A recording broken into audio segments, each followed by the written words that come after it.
Welcome to How to Fix the Internet. I'm Cindy Cohen, the Executive Director of the Electronic Frontier Foundation. We're off for a couple of weeks working on our next batch of shows, but I didn't want to leave you without something to listen to. So here's a podcast hosted by our friend and recent guest, Ethan Zuckerman. His podcast is called Reimagining the Internet, and we're right in sync. In this episode, he talks with EFF's own Director for International Freedom of Expression, Jillian York. I think you'll really enjoy it.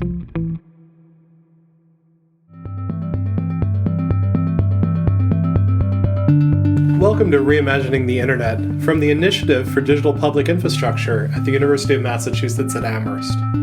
We're talking to researchers, techies, activists, academics, and journalists about what's wrong with the Internet and how to fix it. I'm your host, Ethan Zuckerman. Hello, everybody. Welcome to Reimagining the Internet. I remain Ethan Zuckerman here with you. And I want to introduce my dear friend, Jillian York. Jill is the Director of International Freedom of Expression for the Electronic Frontier Foundation. She is an activist, an author, a thinker about questions of human rights on the internet. Most recently, she is the author of the really excellent Silicon Values, which I have been enjoying. Jill and I know each other from way, way back. We worked together on the Global Voices Project. We worked together at the Berkman Klein Center at Harvard. We've co-authored papers and book chapters together. So we are longtime friends and collaborators. But Jill, part of what was so exciting about this book for me is that it's really the story of a journey that you've been on for the last 10 years or so, really longer than that, maybe closer to 20, as an advocate for freedom of expression. Talk to me about the title. What's the difference between Silicon Values and the values that you end up holding forward as a human rights and freedom of expression advocate? Yeah. So, the way that I see it, at least from my view of the world, which is very, US and EU centric with a little bit of the Middle East and North Africa mixed in, is that we've kind of got like three sets of competing values. You've got US values, which tend to dominate the world based on the First Amendment, in particular when it comes to speech. You've got universal human rights-based values, which a lot of the world adheres to. And then you've got Silicon values, which are the very particular ideologies of a select few really privileged individuals, some of whom, like Mark Zuckerberg, have very little contact with the general public. And these values tend to not really reflect what the rest of the world thinks. And that's a really interesting twist, because I think in many cases, people are used to this idea that we have a conflict between maybe US values, which tend to be centered around freedom of expression, maybe a more European value set, which takes privacy more seriously, might be willing to sacrifice some freedom of expression for privacy. But you see the sort of Facebook, Twitter et al. Values even breaking away from the American value set. What are the sort of pillars of that value set? When we're looking at Zuckerbergian values, because you do really have it in for Facebook within this book. Give me a sense of what those values and what that code looks like. Sure. And the reason I have it in for Facebook over other platforms is that they don't really listen. That's what really sets them apart. We'll get to that later. But yeah, the Zuckerbergian values in particular, and they're not just attributable to him. It's the people on his executive team, the people he's put around himself over the years. They favor political expression over all other types of expression. They don't weigh harm in kind of, trying to assess what should or should not be allowed on the platform or where they should guide individuals. And they're very, very prudish when it comes down to it. They've got a very, despite all of Facebook's proclamations about supporting the LGBTQ community plus community, the rules themselves actually, have a very old school binary view of gender, and a very conservative view of gender and what is appropriate in terms of that kind of expression and in terms of sexual expression. And the really interesting thing about that drives me so absolutely nuts is the way that they blame it on their global community. In the rules themselves, they say, due to some of the sensitivities of our global community. So it's saying, well, because we have I kind of shorthand this to say Saudi users, but it's not just them, of course. Because we have these users, we're not going to let the rest of you express yourselves. And that to me is, there's nothing universal about that. About a decade ago, the Arab Spring swept through a region that you've spent a lot of time in, that you care very deeply about, protests on and offline. Platforms like Facebook really celebrated their role in making that moment possible. You have a moment where Sheryl Sandberg talks proudly about Facebook's role in Egypt. Talk a little bit about how these movements around the Arab Spring used digital media, used these online public spaces, and how they were thwarted by them. Yeah, I mean, you and I, well, you play a big part in my life around this because you were the one who introduced me to what is now the Berkman Klein Center. Back then, it was the Berkman Center for Internet Society, and I started working there I always mess this up, but either 2007 or 2008. I think it was eight. And at the time, Berkman was really interested in trying to understand the blogosphere, these various blogging communities, and particularly, I think the Egyptian community is one of the big focal points. And so, the Global Voices meeting that happened that summer introduced me to a lot of people from the region. I already had some Arabic under my belt, had been living in Morocco. And so really just, connected me in a very meaningful way through these friendships that I made. And so, the Arab uprisings come around, and Facebook in particular was used, and the first couple chapters of the book really get into this, but Facebook in particular was used to advertise, to promote the January 25th uprising that occurred. It was, take to the streets. And as you know, and so I'll share this story for everyone else, you and I were kind of involved in a very bizarre way in that, because in November 2010, a month before Tunisia rose up, and over Thanksgiving weekend in the US, Facebook actually took down that page, the page that would eventually call for that protest. And so on the we are all Khaled Said. Yeah, exactly. And I mean, I think it's also really important to note, the book draws this link, and that Khaled Said was a victim of police brutality in Alexandria. And so there's a big connection across the past decade of the role that these companies have played in police brutality specifically, and shutting conversations around that down. But back then in November 2010, we got involved because Facebook had removed that page. And they'd removed it not because it was promoting violence, not because it was doing anything wrong, but for a much sillier reason, because its administrators were not using their birth names. And for very good reason, and Facebook was always very stubborn about this. We brought it to their attention back then. I raised it along with many other people over the years. But Mark Zuckerberg's very, very particular idea of identity, and I'm not going to get the quote exactly right, but he believes that it's a lack of integrity to have more than one identity. Because of that, this page was taken down, and we had to fight to get it restored. And they eventually found a solution where someone using her real name, her birth name, stepped in. And so then the uprisings happen, and these companies kind of flip and are very, very happy to take credit for being the tool that enabled widespread promotion of these particular demonstrations. And I think that really just kind of shows how they think when it's profitable, when it's, when it's good media, when it's well covered, they're happy to take credit. Otherwise, they're very strict about sticking to the rules. There's a bit of a sort of secret history in all of this, right? Where you're sort of revealing a lot of these conversations that happen behind the scenes. Our friend Wael Ghonim, who was one of the administrators of that page, you make the argument that one of the reasons he was able to get that page back was that he was a Google employee, and that it was sort of an inside Silicon Valley thing. If there hadn't been people like you who are sort of known to Silicon Valley, if there hadn't been Wael, who was already known to Silicon Valley, it would have been perhaps a different outcome in terms of that particular page. And you sort of speculate a little bit about the role of that page as a mobilizer. Talk a little bit about maybe in Syria, for instance, where the speech situation got so complicated as we started getting into the Syrian civil war. were these platforms a good place to document what was going on in history?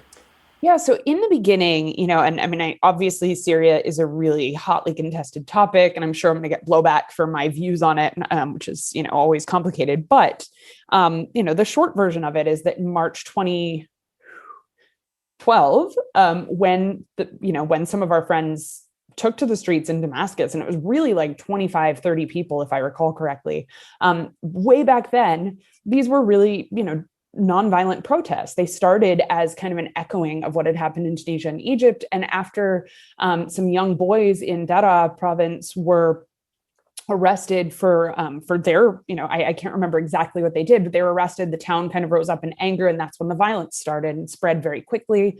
And there's all sorts of precipitating factors, of course. I'm not a Syria expert by any means, but what happened with the platforms was really sad, because in the beginning, I remember being at a conference, you may have been there as well, somewhere in California. And I remember there was this really, strong feeling from these platforms that they needed to be there for the sake of documentation. And so they changed their rules, and YouTube in particular changed their rules to allow things, even like beheading videos, because they recognized the importance of this documentation. But as the Islamic State grew, the companies fell under pressure from the US government at first, and then other governments and the public it's always to do more about terrorism. And as a result, they really flipped. They did a 180 and started taking down things that would be considered documentarian in nature. And over the years, it's only gotten worse. What we've seen is Syrians without not much access to other tools. And I think that this is an important thing to note, because some of the arguments that we get back, especially from the Western public, is, well, why do Syrians need to use YouTube? Why can't they create their own site? Well, you're in a war zone. It's not that simple. And YouTube is right there on your phone. And it's not like Vimeo and Dailymotion are any better about this. So, Syrians use YouTube to document what's happening on the ground. Libyans as well. We've already seen evidence collected on these platforms, particularly by Syrian Archive. Mnemonic is the organization that runs that. We've already seen it used in war crimes tribunals. But these companies, because of the Islamic State, because of Al-Qaeda, because of the growing pressure around terrorism, they have sort of failed to take this into account. And they're increasingly using automation, which detects things in a way that is not nuanced, and therefore the content gets removed. So let's unpack the history a little bit, right? So as we're heading into the Arab Spring, these platforms generally don't know that they're being used as points of mobilization, right? Facebook is enormously important in Tunisia. It's one of the few ways that video is getting out around the protests, and then it's being picked up and rebroadcast on Al Jazeera. It ends up being used in Egypt, thanks to you and some other people behind the scenes sort of advocating for this to be out there.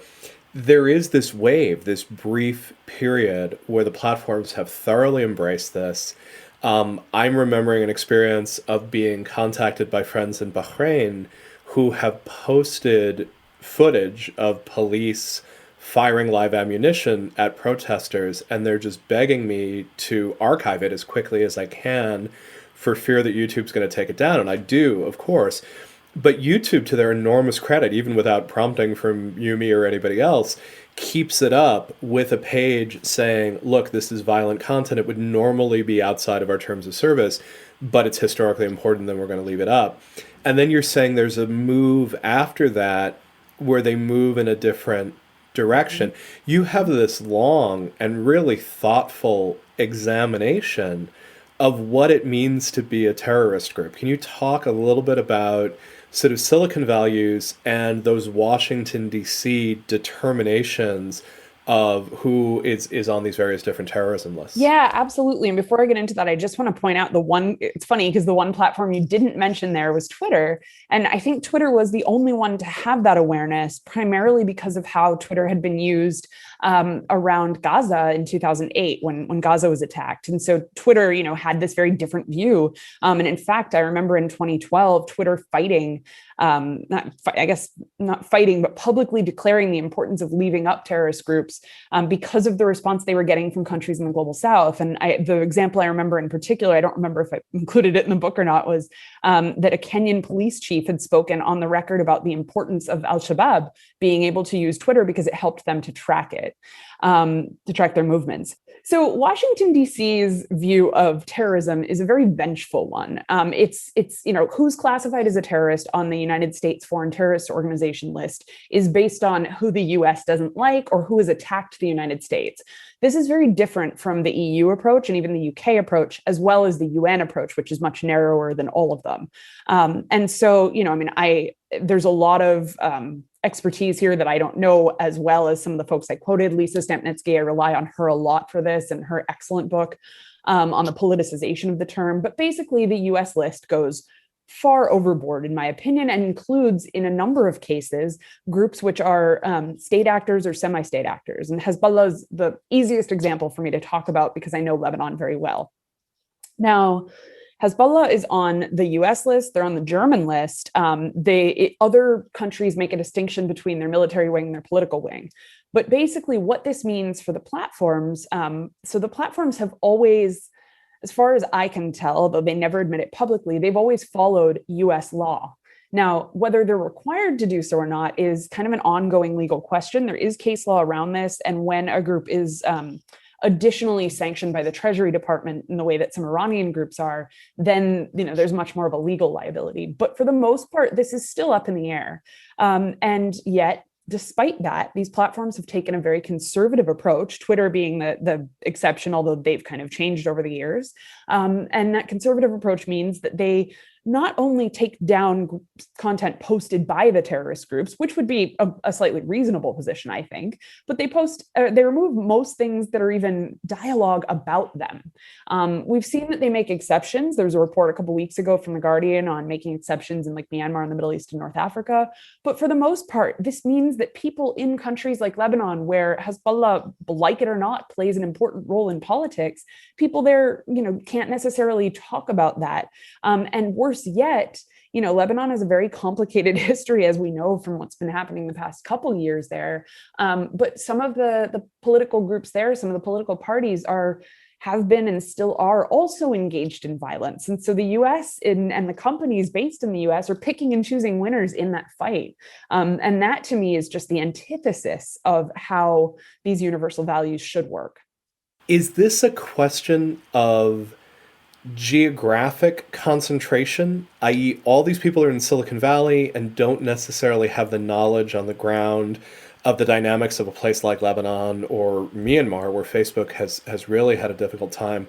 Or is this more a question of scale? Is it just difficult to maintain a digital public sphere for hundreds of millions of people? I would say both. So on the one hand, it's always going to be a problem of scale. It is very difficult to maintain a platform for millions, billions of people in the case of Facebook. And, even with the best of intentions, which I'll get to in a second, I'm not sure that it's ever going to be possible to get this right. However, I would say that these companies don't have the best intentions. They don't have the best practices. And in Facebook's case, and again, I'll focus on them, but I think all of these companies have issues. In Facebook's case, they haven't really tried. Their idea of diversity is to find, some Ivy League educated person who happens to have the right ethnic background and kind of just install that person in a given region. And that's not how you do this.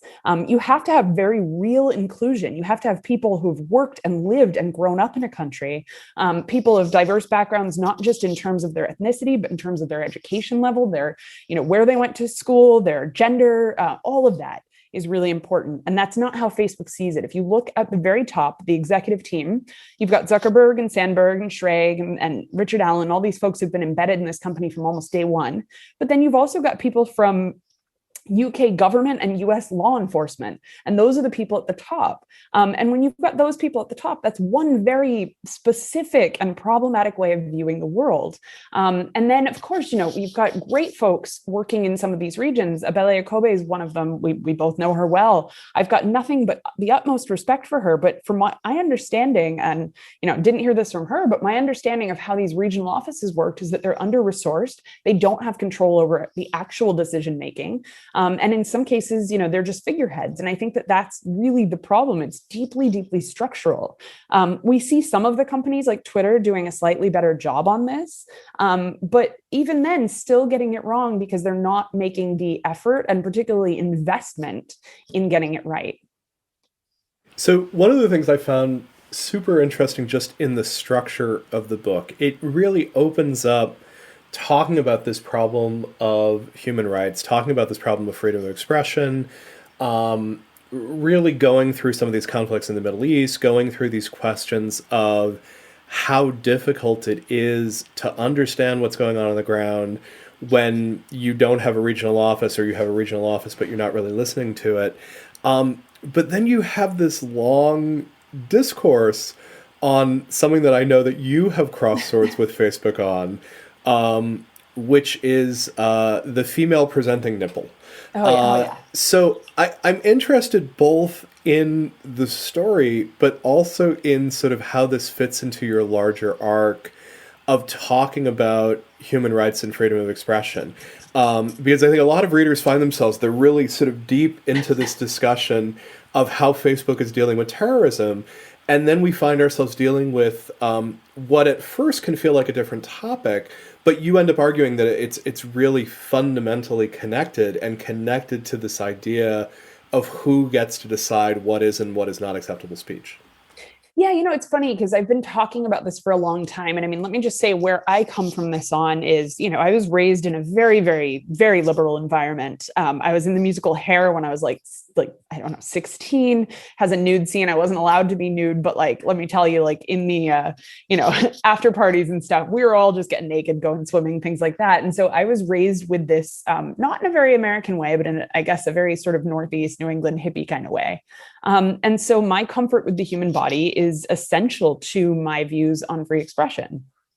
Now, that said, it's funny because over the years, I get a lot of pushback from conservatives, quite obviously, but also from folks on the left that this just isn't an important issue. And it really is. I don't think that, I can't underestimate how vital it is to humanity. So for a number of reasons, I got to unpack this. On the one hand, you've got things like the expression of breastfeeding moms, folks who've had mastectomies, folks who are trans, folks who are non-binary, et cetera. And for them, a lot of this is absolutely vital expression. It's also vital expression for a lot of women who, for whatever reason, choose to use their body in their art, in making a living, et cetera, including sex workers. So that's a huge part of it. But then another part of it that really just kind of gets me is the idea that women's bodies are sacred and sexual at the same time. And so we can't show the women's nipple. Now, what even is a woman's nipple? On the one hand, and this is what's really interesting about how content moderation works, is because over the years, these companies have had to tie themselves in knots, basically, to figure out how to moderate the nipple. So I used to use this as an example of how automation works, because I'll just explain this quickly. Automation is it's easier when you're talking about something that's easily classifiable. And Dave Wilner's quoted in the book about this. He's one of Facebook's early architects. But imagine you've got a ball. Now you've got a ball and then you've got a square. That's easily binary. It's classifiable. And that's how Facebook and many other companies treat nipples. They say, okay, this is women's nipples. This is men's nipples, or count, whatever. And that's kind of the problem, is because, number one, if we believe that gender exists on a spectrum, and I very much do, then you've got a problem in kind of identifying what's a woman in the first place. And we see this in the example from the book with Courtney Damone, a trans woman who, using Instagram, a Facebook property, she was amazing. I was so happy to have found her. And, she documents her transition and at what point Instagram decided that she was a woman. And so when I talk to the companies about it, it's always hard to get a straight answer. Sometimes they blame it on their conservative audiences, but The quote that I got in the book, and this was kind of amazing because it was just a casual conversation with somebody who had one foot out the door. She just said very plainly, the reason that Facebook bans nipples is because your feed would be a bunch of nipples all the time. And I was like, okay, number one, there are male nipples on my feed all the time, and I don't want that either. But number two, if you've got all this automation technology, why not just allow me to be the one to flip the switch instead of you deciding for me what's acceptable? And that's really what it comes down to. That and the fact that, unlike Facebook, I don't inherently believe that political expression is more important than cultural expression. Whether we're talking about sexual health, sex work, or just I want to be topless on my feed, why can't I do that? I think being in Germany has really exacerbated this for me because not a day goes by in the summer where I don't see somebody's nipples. So I think that's such an interesting point. I think the way that you're linking political and cultural expression is something that's often pretty unfamiliar to American audiences. We're used to this idea that political expression is sacrosanct, we're going to protect the opinion there. We're used to this idea that cultural expression is also commercial expression. And so we're used to this idea that, maybe there's special rules for HBO, but for the most part, cultural expression is going to be within these certain boundaries. Maybe we'll make certain exceptions for, Rubenesque nudes, but I think you're making the point that they're the same thing, and that what's tricky about a Facebook, a YouTube, so on and so forth, is that by putting these rules in place, they're really confining the universe of what's possible to express at scale. You can still express these things, you just might not be able to get the sort of audience that you would need to have a cultural impact without staying within those lines. Yeah. So last summer when I was finishing up the book, I got really into Hamilton, right? Like I was late to the game. I got into it when it came out on Disney. I'm not going to lie. But I got deep into it and I was listening to it as I was writing. And what really struck me was how, Alexander Hamilton was so key to the creation of American law, of American ideology. And yet what took him down was a sex scandal. And that was fascinating to me. I didn't know that history. I can tell you that we don't learn much in public school in the US, or at least not where I was. But I didn't know any of that history. And it was really interesting to me that I don't think that that's what sanctified that as an idea, but at the same time, oops, you make one mistake. And this is kind of how society is today still. I'm not talking about the really awful stuff, the stuff that involves minors, but like there's, American ideology is very, very unaccepting of any kind of expression outside of that norm. And I think that that's what really, really bothered me. And that kind of was where I ended up. It was Hamilton that kind of pulled all these ideas together for me. And so, yeah, I got asked a couple of weeks ago I think I mentioned this in the book, that if Facebook had been built in Germany, it would be very different. And I got asked how, and, I'll be frank about this, that German culture is much more accepting of sexuality, nudity, all of that expression. You can see it on the street in the summer. I was out the other day when it was really warm out and naked people, really, literally. But if Facebook were German, it would be much less accepting of violence. And that's because of this country's history. You wouldn't be able to show swastikas. I don't think you can now anyway, but there was a while where you could. And so all of this is cultural. All of it's really dependent on the society where certain values were shaped, certain ideologies were created. And yet, I think that having these platforms be so US centric I think that US ideology is much more an anomaly in the world. I think that the way that the fact that you can see Kim Kardashian's rear end on Facebook, but you can't see, other types of nude expression. And that really says it all because it's commercializable. So, yeah, I guess that's what it comes down to for me is, of course, there is no such thing as free speech absolutism. It'll never be that way. But these platforms continue to really entrench US ideologies, create values in a very US centric way, and then export them to the rest of the world. And it really is colonialism in its barest sense. We had a wonderful interview on the show a couple of weeks back with the remarkable founders of Assembly 4, which is an Australian collective of sex workers and allies who've built Twitter as an alternative to Twitter to make it sex worker friendly. And of course, they're doing this from a part of Australia where sex work is legal. They have the servers somewhere in Europe. They won't tell us where because they are concerned about those questions of it. But even more than that, they've sort of found that they're concerned about coming to the United States. They're really worried that simply appearing in the U.S. Might open them to arrest, despite the fact that what they're doing is running an open social network. So there is that way in which that hegemony, sort of extends to control over physical space. You and I both, did a lot of our formative intellectual work at a place like the Berkman Center, which, really had a lot of these thoughts about sort of borderlessness and the internet as its own sort of original space. You address in the book John Perry Barlow and these sort of dreams of borderlessness. Have we reached a point where we understand that borders aren't going away, and unfortunately they're still enormously powerful? Yes and no. So, Barlow and all of those early visionaries, they were way ahead of their time in a lot of ways in thinking through these problems, which we're still trying to solve. On the other hand, I don't think that they properly foresaw the role that American capitalism would play in all of this. And I think, and a lot of them were favorable toward American capitalism. Libertarian thinkers that saw the free market as being able to solve these problems of speech, which it never has and never will. And so, I think I'm an optimist in the idea that we could still see a borderless world in the future. I'm very much, an advocate against borders. But yeah, in terms of whether or not we're going to see a borderless world, it's up to us ultimately.